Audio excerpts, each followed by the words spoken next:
Hi నమస్తే. నేను మీ లక్ష్మీ నాయుడు. ఈరోజు మా పెద్దలు చెప్పిన మాటలో నేను చెప్పేది ఏంటంటే డిసిప్లిన్ అంటే క్రమశిక్షణ. మాకిది ఫుల్ టైం అన్నమాట టాపిక్. ఇది ఇంట్లో ఎవరు వచ్చినా పెద్దవాళ్ళ నుంచి ప్రతి ఒక్కరునమాట డిసిప్లిన్ గురించి ఎక్కువగా చెప్పేవాళ్ళు. ఎందుకంటే మాది చాలా పెద్ద ఫ్యామిలీ, ప్రతి ఒక్కరూ తెలియపరిచేవాళ్ళు.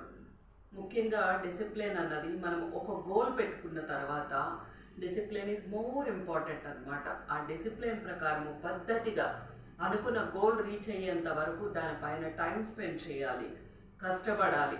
ఏదో ఒక స్పిరిట్ వచ్చినప్పుడు గబ్బగా కూర్చున్నామో ఇలా చేసేయాలి అలా చేసేయాలని కాకుండా అది క్రమశిక్షణ అన్నది చాలా చాలా చాలా ముఖ్యం అన్నమాట. ఆ గోల్ రీచ్ అయ్యేంత వరకు డిసిప్లైన్డ్గా ఉండాలి. ఈ రోజున మేము కాస్త కూస్తూ ఉన్నాము అని అంటే మా పెద్దలు మాకు నేర్పించిన ఆ డిసిప్లిన్ ఫాలో అవ్వడం వల్లే వీఆర్ వెరీ హ్యాపీ. అందుకే మీరు కూడా అలాగే డిసిప్లిన్గా ఉండండి, మీ పిల్లలకు కూడా డిసిప్లిన్గా ఉండాలి అని నేర్పించండి. ఓకేనా? Bye bye.